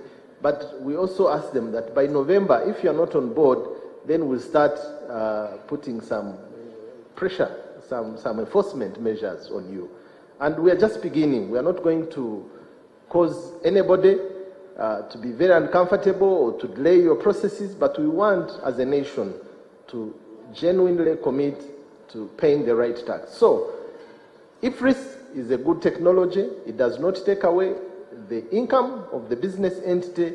It just accurately captures the VAT that is collected through the transactions of any business that is registered for IFRIS. So I want to encourage our taxpayers to support us. Wherever you are, ask them for an e-receipt. And this e-receipt will have like a barcode at the bottom. If anyone has an e-receipt nearby, you can bring it out and we point it out. It will have like a barcode at the bottom, but it will also be reading e-receipt on top, or e-invoice. So support us in ensuring that the business entities are giving you an e-receipt. Because when they don't give it to you, you will not pay any less. You will still pay the right amount, only that they will keep what was government tax to themselves, and that is not right. So, Maurice, we are doing everything that we can to rise our tax to GDP. We are now at 13% as a nation. For us to develop, we need to collect at least 20% of our GDP. So we've put the right strategies in place, all these technology initiatives, all this tax education, simplification of our processes. We want to grow our tax register to at least 5 million taxpayers by 2024-25. And at that point, we will be collecting about 20% and above of our GDP. And there, Uganda will start to see progress, because we'll be collecting enough money not only to service debt, but also to undertake major development projects for us to move forward as a nation. In conclusion, we are ready to dialogue, we are ready to listen, and Francis earlier on mentioned something about hand-holding, especially the SMEs as they start. I think it's a very good proposal, Francis. Let's take it further into defining a criteria. Who benefits from this? How do we identify them? So that then we can propose this to the Ministry of Finance as a policy measure. And we can have it cutting across board for any company starting of this size, this magnitude. Let's allow them 2-3 years to be on their own before we start asking them. They can file returns, but let them know that they are not obliged to pay tax. I think it works, and I think we should try it, but as I've mentioned, it is a policy issue. We'll take it to the right centers. Now, in conclusion, we have one other thing that we do, not necessarily for SMEs, but for any taxpayer. If during the process of assessment and our demanding taxes from you, there is something we've not understood, we have either assessed you with limited information, or we've not understood your business well, or even you are in error, you had underdeclared some sales and we have discovered. We are saying URA is not here to fight our taxpayers. We need to bridge that relationship and be on the same page. So we have what we call alternative dispute resolution as a way to reach out to our taxpayers. So if you have anything that has taken you to court and you're wasting so much money on the lawyers and the court processes, and we are ready to resolve this, come, we shall engage on a round table, we'll speak the truth, and whoever is in wrong will say sorry, and we will pay the right tax, or you will not pay at all if we are wrong completely, and we will move on. But for the last year alone, we have recovered 365 billion, over 365 billion, through ADR, alternative dispute resolution. This is money that was held up in courts.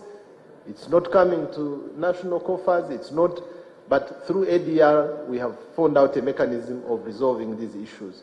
We have voluntary disclosure, where you know you have not been dealing with tax body honestly, but now you want to be upright and pay the right tax. Come to us through voluntary disclosure, fill a form on our web portal, and reach out to us, express an interest to voluntarily disclose. we will only receive the tax without any penalty or interest, because it is from a willing heart that you've come to disclose. So all these are in the law. We are emphasizing them now to help us bridge the gap between us and our taxpayers. Thank you very much. Thank you very much, John. And I think that's what URA is doing on their part. And this is the better part where now I want, Francis, Rosemary, and Connie now to let us know what their associations are doing and also what we can propose to government. What excites me is that through this Bombaya business, we're beginning to see quite some insightful suggestions. And I'm excited that even, John, is honest to say, we like that idea. I think we will take it to the right policy framers to be able to, think through this and understand how we can support the SMEs to be able to formalize, but also understand how then we can work with them to then get onto the tax base and support this resource envelope. There is questions coming in, and I could encourage you to please send more. We may not necessarily speak to all of them, and we could keep them to the teams to be able to revert to you on the various platforms. But I wanted to begin with you, Francis. The URA has told us what they're doing to be able to, expand this tax base and increase our tax to GDP. What are the proposals as the private sector you're providing, or at least suggesting to URA and government that they could look at first in supporting the businesses to be able to expand this tax base? Yeah, thanks very much, Maurice. As PSFU, we've taken an ecosystems view of how you can actually improve revenue to government. We don't have so much time, so Francis, we have about 3 minutes each, so because I want to invite some questions. Yes, go ahead. Okay. So the ecosystem approach is to look at what do we need to grow our enterprises as the very first point that will help us to collect more taxes. So we've proposed from a government perspective a menu of things: business development services, local content, ensuring that the financial services are okay. Then the fourth one, making the tax system not only predictable, but also supporting development. Those of you who've had certain complaints from the business community that immediately they start making money on something, then the next thing they hear is taxes. And in the end, these taxes end up killing this development. So you can't enterprise develop if you actually come quickly and take away what will have helped the industry to grow more. For us as PSFU, we have introduced in our enterprise development model something we call a lead farm structure approach, which means developing the entire value chain. Whoever is participating on the value chain should be looked at. What are their policy issues? What are their business development issues? What are their market issues? What do they need to invest? So this approach, we see it as something that is helping in growing our enterprises. And if they grow, they will be able to contribute more in terms of taxes. We also want URA to use, to leverage technology to reach out more, to get taxes that are not actually being collected. There are so many areas that we see could actually yield taxes if you utilize ICT. I think there is an area of real estate which we know about.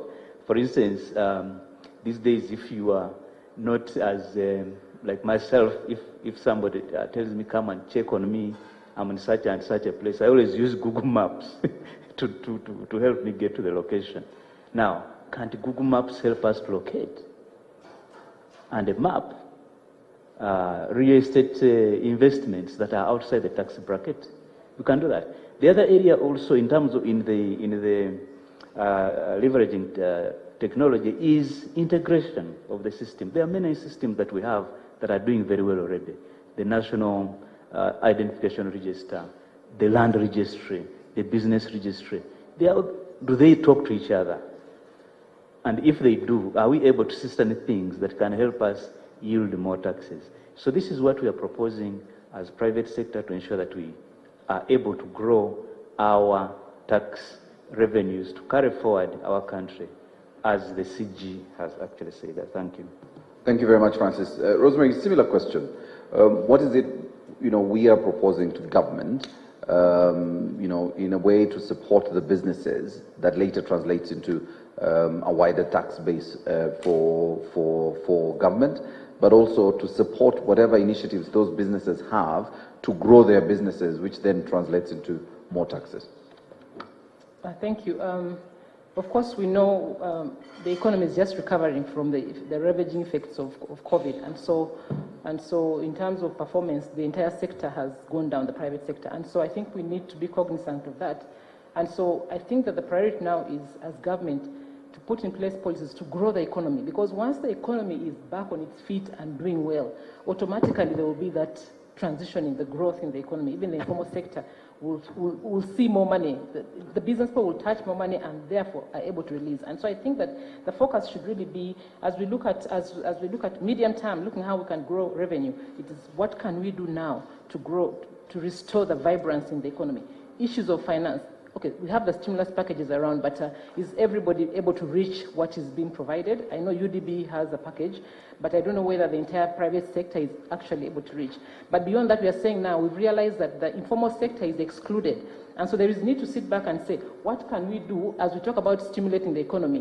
What specific things can be done to stimulate the informal sector as well? Because we realize they are the backbone of our economy.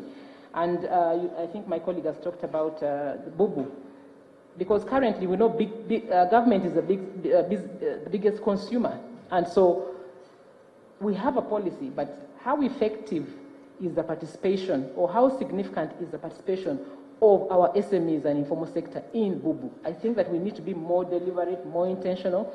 I had the privilege of sitting in some committees where we bid evaluation committees, and so when you look at the requirements, even though we are saying bubu, it is, even with a margin of preference introduced to be able to leverage the Ugandans, it is still extremely difficult for an SME to be able to go through unless they go in partnership. And so I think that we need to revisit some of those things. The policies are there, but are they actually relevant? Are they being used? Are they effective in stimulating or engaging more Ugandans to do business? And so I think that and then the overall issues of the cost of doing business. Of course, government is looking for revenue, and so the recent introduction of a tax on internet, to me, was such a deterrent. It's moving in the opposite direction to what we're saying, because we're saying today, again, with COVID has made it such that technology is becoming such a key driver of business, and so the customer is in the cloud, people are doing online transactions, and so we are encouraging our businesses to go online. Now, how do they go online if they can't afford internet? And so I think those are the things we need to sit back and see. Where do we pull back? Where, the discussion needs to look into that, because we want to promote technology, but how do you promote technology when it's not affordable to the bigger portion of our community? Then the issue, of course, of the economy, hand-holding, we touched on hand-holding. I think that we need, Enterprise Uganda is in the business of hand-holding of SMEs, but the resources that are dedicated to that are not enough to cover everybody. And we normally would, most of the resources actually are sporadic, but go for probably the SMEs, these challenges. But in that hand-holding, like we said, we should do that in the spirit of partnership, where we are not just providing BDS, but addressing those pains, the URA-related issues, so that we are there hand-holding, but also tax education is happening, and the business community appreciates that as I grow, there is a part for Caesar, and that has to be paid. And then finally, I think that, and it's something that we have been doing, and I think many of our partners have been doing, the business linkage program. I think that one of the ways of accelerating the growth of our informal and SMEs is by plugging them into the supply chains or value chains of the bigger corporations here. So not just government, but the private sector players who are here. Those are visible, they have systems, and so it is easier for our SMEs to piggyback right on them and grow systems themselves. We've done that with Uganda breweries, Nile breweries, a number of corporates, and it's amazing how many informal sector players have now formalized. And so I think, and so once they formalize, of course they have business systems, we handhold them, and so they're able to pay taxes. So I think that we need to go for some of those low-hanging fruits to see how we can bring the partners on board, bring all these, the large corporations, the large players, and through them, reach those informal people that are with them and help them to accelerate the formalization of those businesses. I think that I'll leave it to those 3 points for now. All right, thank you, Rosemary. Connie, similar question. The 2.8 million entrepreneurs, how do we support them to be able to transform them from, some from small to medium and others from medium maybe to large, to be able then to, partake a little more from them, to be able to drive our own domestic independence in our national development agenda? Well, thank you so much, Maurice.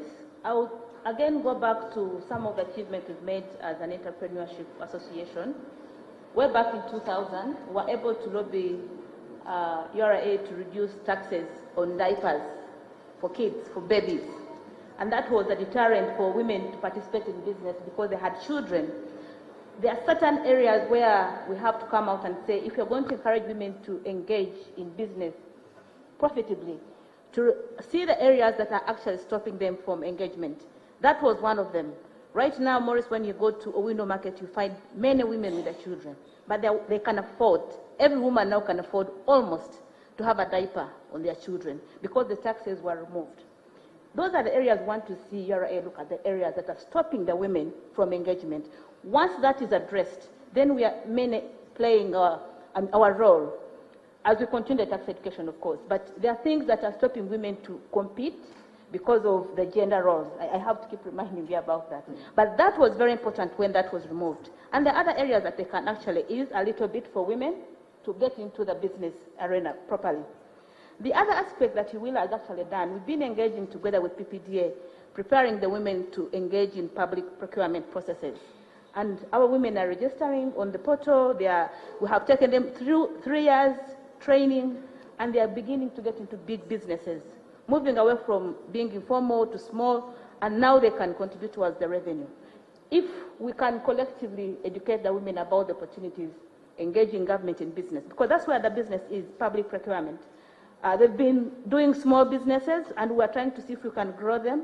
If collectively we can grow and help the women get this information, then there's more, because the 2.8, they are yearning for information. They are ready. They are doing some small, they have the experience, but we are not preparing them well, like how the men get this information easily, so that they can be able to be competitive and also engage in big businesses, because as they keep at that lowest level, their contribution will still remain small. And we think that, like Rose said, the informal sector is quite big, and unless we are deliberate to change, turn around, we will still miss a lot of opportunity to grow our resources. I also want to say that UWIL has deliberately taken on a move of organizing women in 2 women groups. We can talk about 200 under our membership, organized. And why are we organizing them? We want them to work together. Women groups who have formed cooperatives, about 64 across the country. We are forming hubs. And the idea and the principle behind is that they bulk together, they increase the revenue. Of course, if they're going to export, they'll have to pay the taxes. But if we leave them to work alone, we definitely we cannot tap enough revenue from them. And we have found it easy, because right now, there are some groups who are actually exporting grains. They're adding value. We are helping them to get standards. They're exporting their goods. We are linking them to markets. We are training them to send the goods to North America and everywhere. And obviously, they can't cross the borders without seeing the tax man. It's one of the things that we have to go through.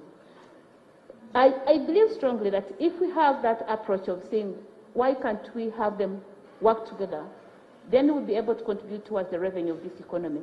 Because then the tapping is easier, because every cooperative is registered with Ministry of Trade, and it's linked. So definitely you'll be able to track them easily, as opposed to how they've been doing their business without registering.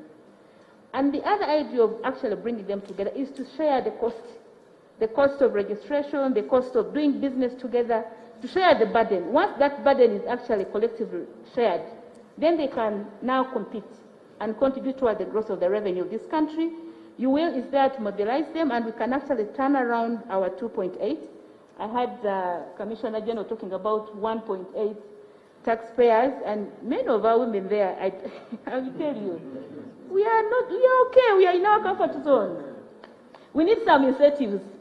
I don't know what incentives, but you need to think about them so that we get on board and turn around our I think out of 2.8, we could be having like maybe less than 300 women who are actually paying their taxes the way we expected to do it. And this conversation can continue after this room. I wanted to make a comment, the effects of COVID, and they have a direct effect on the revenue collection as well. And as you will, what we're trying to do, at this time, people need business counseling. They need to be told that, given hope that the businesses can actually get up again. If we leave them, people are trying to venture into online, but their mind is not there. A woman was meant to provide customer care. They want to talk to you and say you are good, obviously physically, but I like the WhatsApp thing when they say there's someone behind that number, whom I will say hello and we'll say, hey, hi, Connie. We need that. We still believe in the interface.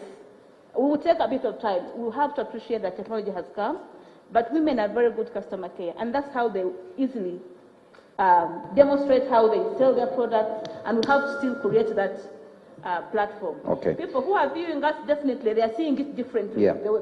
Before, we are just behind everybody else. All right. Lastly, Quickly. I want to say that we need to use the prevailing networks. Because if we want to grow the economy, there are very many networks that are forming that we can tap to help the women contribute towards the economy. All right. Thank you very much. We only have 10 minutes, and this has to include some of the questions I have, which are a bit of generic for some of our panelists. They'll form part of your closing remarks. But also, I wanted to appreciate in a very special way our TV partners, Baba TV and BBS Telefina, plus also NBS that does a repeat of this show on Tuesdays at 11. I'd also prepare the Commissioner General that at the end I will donate part of my time for you to say something in Luganda, because these are our Luganda stations. So please prepare. I know your Luganda is as bad as mine, but please prepare. I'll only give you 2 minutes for a summary of our conversation in Luganda. I'll begin. I think, Francis, there was a question. Somebody just needed clarity. It's anonymous, but they were on Zoom, and they said, when you said you give the hand-holding, the informal sector to motivate them and give the companies 3 years grace period without paying taxes after formalization. So the person saying, what does it mean for those who are already in the tax system, who are already bearing the brunt of the tax? Are you saying they should continue bearing the brunt for the larger number of people? No, thank you, Maurice. I think this is a proposal we are giving, and the Commissioner General has really welcomed it. And together, ourselves, URA, Enterprise Uganda, you will, and everybody around, let's contribute ideas and convince our tax policy makers, because they are not in this room. Yes. To accommodate. But they're watching, and they get this feedback. Yeah, yes. So they are able to create this kind of incentive package to bring in those that are not yet in the tax framework. But for those who are already in the tax bracket, what we are proposing is also from a policy perspective, that the tax must have 2 components. One, it should be developmental, meaning it should help your business grow beyond from where it is to the next level. Yes. It shouldn't constrain it. Okay. So those are for those that are there, that is what we are proposing. Okay. Thank you. Rosemary, Sandra says, what strategy is there to have, this is a question should have been for the Commissioner General, but I think they think you should answer for him. What strategy is there, or do you propose that the corporate informal sector, I like this corporate informal sector, but then they say it's the e-commerce to formalize. So those who are, trading online, how do we support them to formalize? Any proposals for your microphone? Or you let the Commission answer that. I don't know why they wanted you to answer. I agree, and I totally agree with you, Rosemary. So, Commissioner General, e-commerce. This is another question for UCG. The problem we have is that we are asked to formalize after we have complied. URA officers slap assessments that date back to before I formalized. How do we deal with that? It's a good question. I like that. So I finally formalize, but then they come and say, you've actually been making some money. Can we go backwards and see some of your numbers? So that's a good question. My question, goes to, yes, Connie. Small-scale manufacturers start up regularly, and whenever they formalize, taxes wrestle them down and they close. What's your view on this? It's a question I think you answered in terms of when they start and they're honest, then they discover that the taxes are frustrating them. You'll speak to that under the small-scale manufacturers. And finally, no. I just now want to come to all of you. So, Connie, you'll answer that in your closing remarks. I'll start with you, Francis, before I come to the Commissioner General and give him more time to wrap this up. Your takeaway from our conversation today. Thank you very much, Maurice. I want to thank the URA and the Commissioner General for Bomber Business. I think it is something that really educates, informs, and guides the taxpayer. We really are very much impressed with it, and PSF will be supportive year on year of this. So there are two things that have rung very strongly in my mind as we're here, is that if we need to get our country moving forward, we really have to collect the taxes up to the rates, the GDP tax ratio that the Commissioner is targeting, 20%.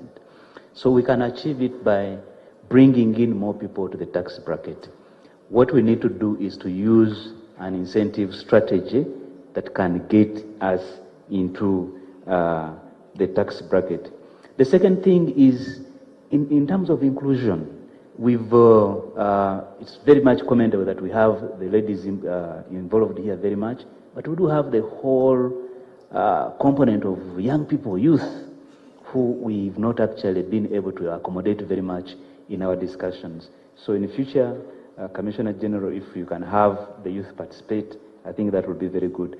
But there are also some young people who are now transitioning from schools or in schools and are coming to become taxpayers.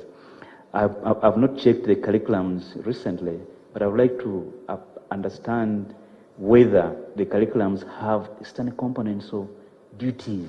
They may not be taught tax, but duties of a citizen, what are they? So that by the time they come out of school, they know that paying tax is one of their duties. I thank you very much. Thank you, Francis. Rosemary, your quick takeaways, if you can, in 30 seconds. Microphone. Microphone. Yeah.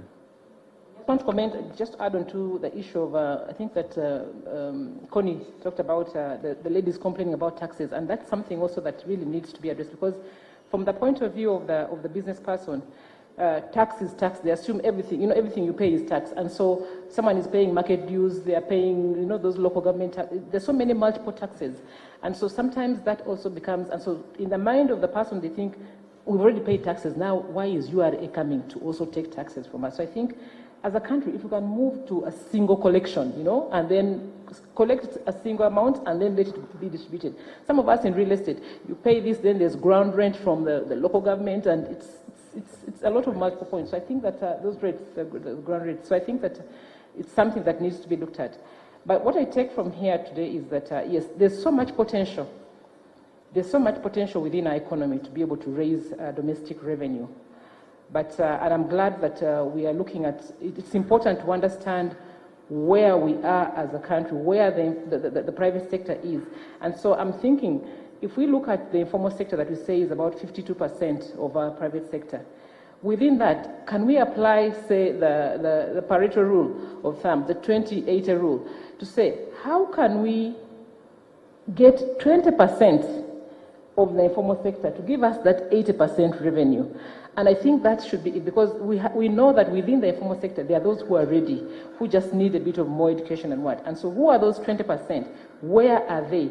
How do we get to them? How do we communicate? And I think that together we can do that. As institutions, we have the 20%. So the partnership for me is such a good approach, and I want to appreciate Uganda Revenue Authority for that we come together and work together, and as we do that, we align it with what Francis said, the need to give a bit of some kind of concession, some kind of a good roadmap that says, when you first interface with us, we are not going to say, here is the stick.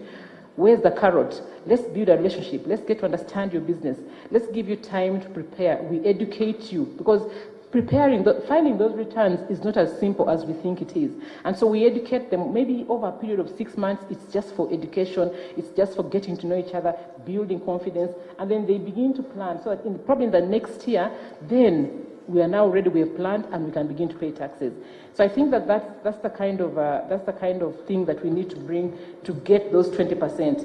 And then the others will follow suit. Once they see that actually URA has changed, they are now customer-centric, they're actually looking at customers, they're different, the perception has changed, then we'll have more voluntary registrations happening. And so we back that, of course, with the hand-holding, the business development services. And so together as a team, we can win. All right. Thank you, Rosemary. Connie? Thank you very much. First of all, the question that was asked about the SMEs, once the money, the capital reduces and the business not working very well, the Commissioner Jordan had already said it, that then you declare what you have been able to collect, and that is the basis of taxation.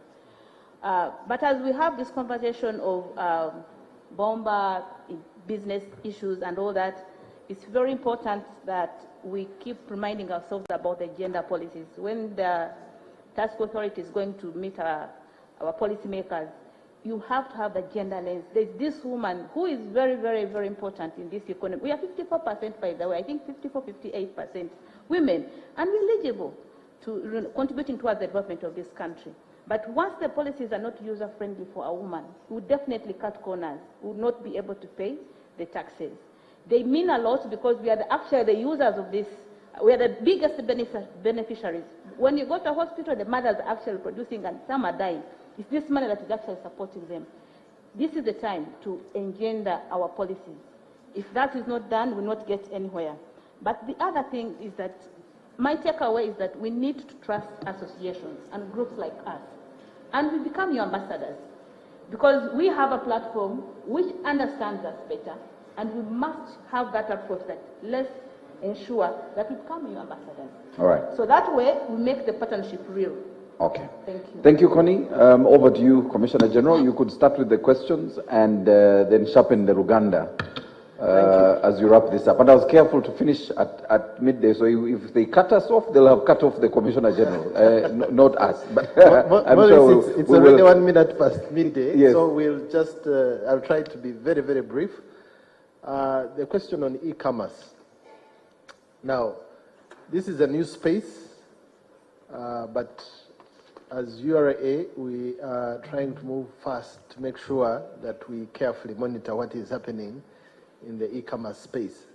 As a nation, we need a central payment gateway for us to know all online payments that are happening, and it's outside our jurisdiction, but the responsible entity of government is working on that. But even things as they are, we are able to collect some data that shows us the different payments through the different payment gateways. So it will take us time to consolidate, but definitely we'll have this information. So my advice to the young people and everybody who is trading in the e-space, please voluntarily declare what you're making. I salute a number of companies which are trading in this space. They make monthly returns of their sales and they pay the rightful taxes. But there are some who are not. Issue on tax dating backwards. Now, there are two categories, I think, here.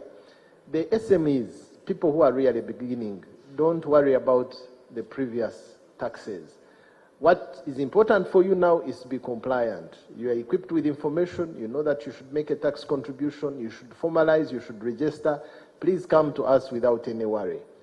Anybody who is bigger, because also there are people who are playing in the informal space when actually they are big businesses. That's a bit deliberate to avoid tax. And I think your window is the voluntary disclosure, which I mentioned earlier. We are not trying to victimize anybody. You will say, okay, I had not been compliant, but I know it's a question of time. Because if you made a big supply to a government entity or another business, it's a question of time, we will catch up with you. So when you come on your own voluntarily, then you avoid the penalties, the interest, which can be really prohibitive and can affect your business. So that is my advice to those who have not been playing straight. But the ones that are starting, please come and we will not go backwards. Harmonizing the taxation, yes, that's a good proposal. We are working. We're already in collaboration with the local governments, the KCCAs. We want to approach taxpayers as one. It's work in progress. I think it will happen. And we appreciate the advice to aim at the 20, to contribute the 80%. So this association will go on.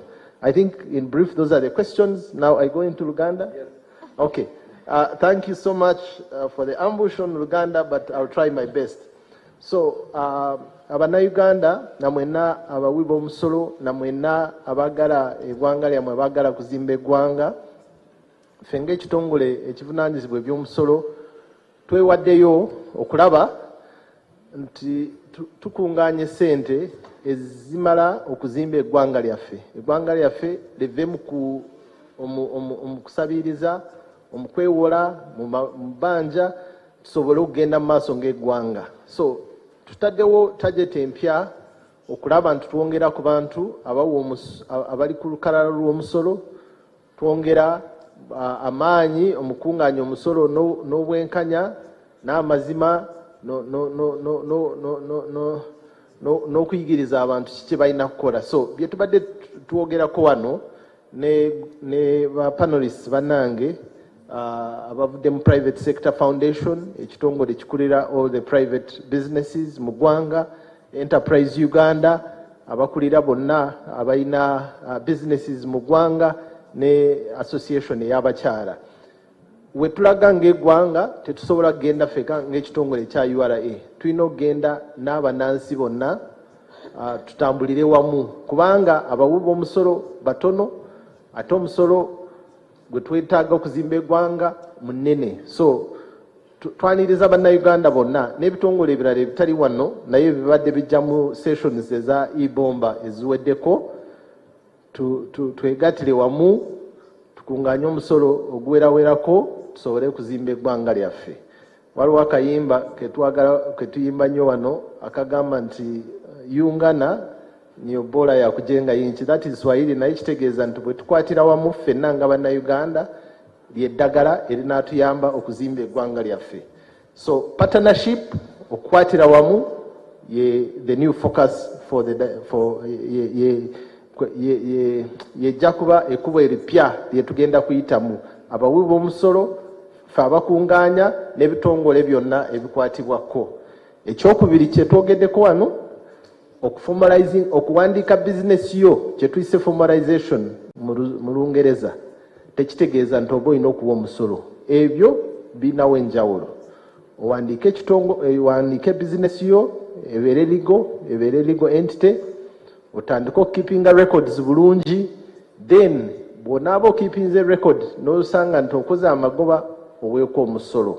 So temutya okuformalizinga business zammwe nti mutidde omusolo. Omusolo tegujja kumalawo business amaani, gujja kubongera okukulaakulanya ebya business. So ebyo bisya byetwongeddeko, webale nnyo mukulu Morris okutumoderatinga bulungi. Eno partnership gye tutandise ya lubeerera, tujja kweyongera okukwatira wamu n'okukonsultinga n'okugenda mu maaso. Katonda abawe omugisa. Mwebale nnyo. Webale nnyo Commissioner General wa URA bannaffe abadde batulaba ku Baba TV ne BBS. Oyo mukulu wa URA nange nsazeewo njogere ku luganda olutono naye nga badde njagala okukiriziganya ne muzeeyi. You know, His Excellency the President says this English language is not very good enough, because when he talked about keeping your books, bw'ogamba nti mu Luganda nti otereke ebitabo kiba tekijja kukola. Kisirinya simanyi tugamba tutya okutereka ebitabo, keeping your books to be able to account. How do you say that in Luganda? Okuwandika ennyingiza n'enfulumya. Naye omuzungu agamba keeping your books kiba kutereka bitabo, simanyi. Banange mwebale, thank you very much for watching this Bombaya Business edition. This is the final edition for this year, the third year running. Of course, do stay with URA because much more will be coming. Stay tuned to the URA channel on YouTube because that's where most of their content keeps coming through. Tax education.